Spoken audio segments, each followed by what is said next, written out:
Thanks for joining us. This is the Military Minute. I'm Mike Jennings. You know, one of the great things about finally figuring out where you're going in life is that you finally feel like you have direction and control of your life and what you're doing and where you're going. And not every personality type really thrives on that. I tend myself to be a control freak by my very nature, and I don't like it when I feel like somebody else has control of my life, or worse yet, that I feel like there's no control, like I'm just tumbling and it can't do anything to stop that. But so getting some clarity on the direction it is that you're heading is very comforting in a lot of ways, even if you're not a control freak like I am. Like, knowing the direction you're going is literally what hope is built on. The essence of hope is that we believe that tomorrow is going to be better than today. Something in the future is better than now, and you have reasons to believe that. I mean, when you have that hope filled with confidence behind that, that means that there's reasons for that hope, and there's a lot of comfort and satisfaction in that. But there's another problem that comes with it. The problem that comes with that is that once you've decided that where you are isn't where you're going and where you want to be, coming back to this every day, what you're currently doing, gets really hard. And on a personal story, we've just recently hired a part-time administrative assistant here to help us, who works a part-time job at a convenience retail enterprise here in the local area. And we're really excited that she's having a great time here working this, and we have plans to be moving her forward into a full-time role. The problem that is running into this with her is she loves what she's doing here so much that going back to that other job every day is getting harder and harder for her to do, because she's now realized that there's something better. So how do you do this when you have already decided you're going someplace else, but you're still where you are, and you've realized that's where you don't want to be? And this ultimately comes down to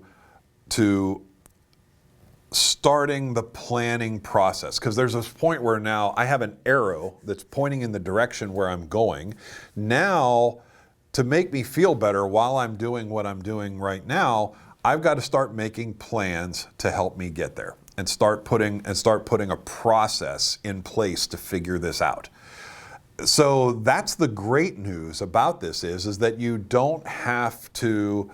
What is it that there's a saying about hope, and hope unrealized basically is. I think it comes out of the Bible, actually. But relates to hope delayed, something along that line. But the idea behind that is that how you can turn this hope, or this unfulfilled hope, into something tangible is ultimately taking actions on things that get you working in that direction. So once I had decided, like in myself, that I was leaving the Navy, and I had started putting together this financial plan, because I realized I needed a new plan, well, then the next thing was, okay, at the end of this process, there's got to be a real job. So the parts of this then start becoming part of almost a project management type of a plan. You have a certain set of objectives, and the objectives is, okay, I'm looking for a successful transition into this new role. And part of the project management plan is really defining all of the variables that need to be addressed in order to bring this project to a successful completion. So that's what we started to figure out. So the first thing I had to look at was, what kinds of jobs are there that fit what I'm interested in doing? And so I started doing some research on this. Of course, when I was doing this research, literally back in the middle 1990s, the internet was not what it is today. So a lot of my research involved not so much diving into the internet, but it was asking a lot of questions. And now we drive those questions towards internet research. We can look at different things that are posted on different job boards.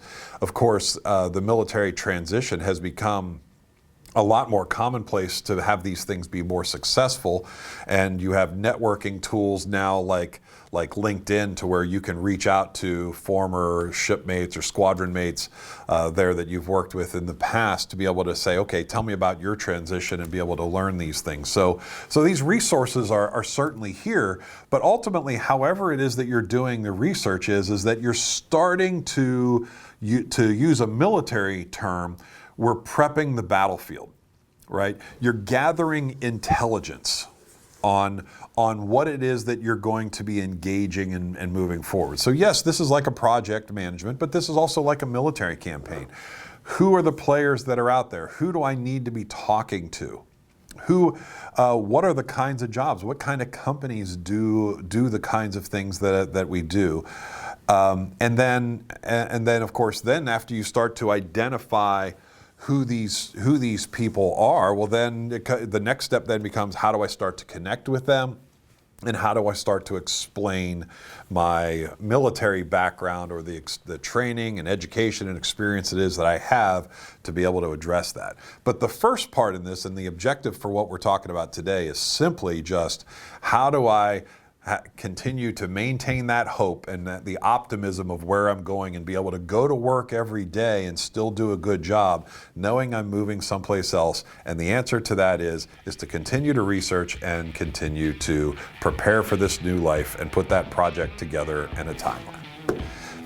So hopefully that's helpful. Thanks for joining us today. Again, I'm Mike Jennings, and this is the Military Minute. Thanks for joining the Military Minute. Be sure to subscribe on YouTube, Apple Podcasts, Spotify, or wherever you get your podcasts, so you're notified when a new episode is released. Is there a topic or conversation you want discussed here on the show? Send it to me at scott.cunningham@militaryminute.us.